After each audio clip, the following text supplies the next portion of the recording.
ด้วยเดชาแห่งพุทธานุภาพน้ำพลทรงงามเลิศล้นด้วยบารมีพระปาติมา ข้าขอเหนียวน้อมมโนไมพระไมวาขึ้นบูชาพุทธารูปังสถิตยังศรัทธา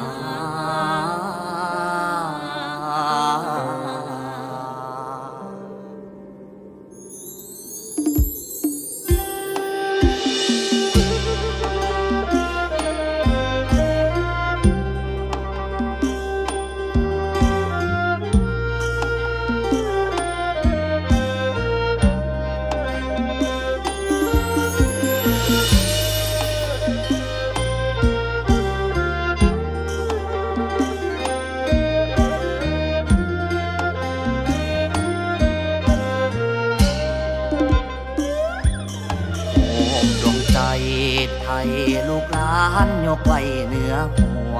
หลวงพ่อนาคตำนานลือทั่วองค์เขตแคว้นในแดนอีสานย้อนความศักดิ์สิทธิ์อิทธิฤทธิ์ปาฏิหาริย์คนรุ่นเก่าเล่าสืบขับขานตั้งแต่นนนานให้ลูกหลาน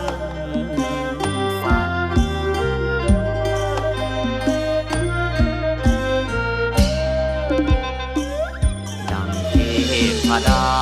ได้ลงมาสันเสกบุญแปลงงามเอาเรือดังอินปั้นแต่งทั่วระยนยำแยงปรีเปรมกมลซอยดลบันดาลให้ยามทุกยากได้คลายกังวลเป็นที่พึ่งทางใจสาธุชนออกตนขอน้อมอภิวันทนาสาธุการ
มาลาสิโนนำกายวาจีนำมโนน้อมขึ้นสักการขอบารมีฤทธิ์ที่พระทรงญาณหลวงพ่อนาคนั้นจงอำนวยสุภผลวารานีแม่นพิธีมงคล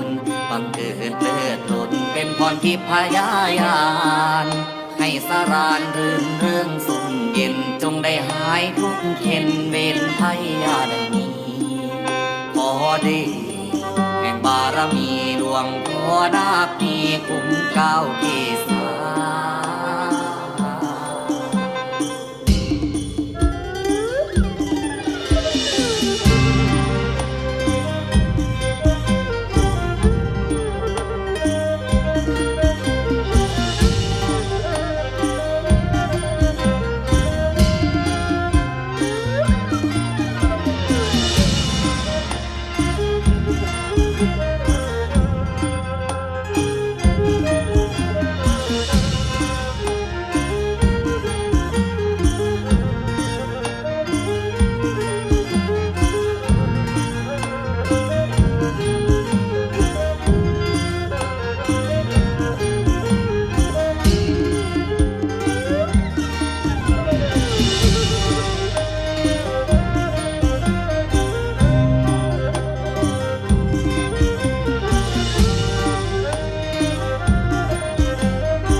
พดาทวนทั่วทุกสัน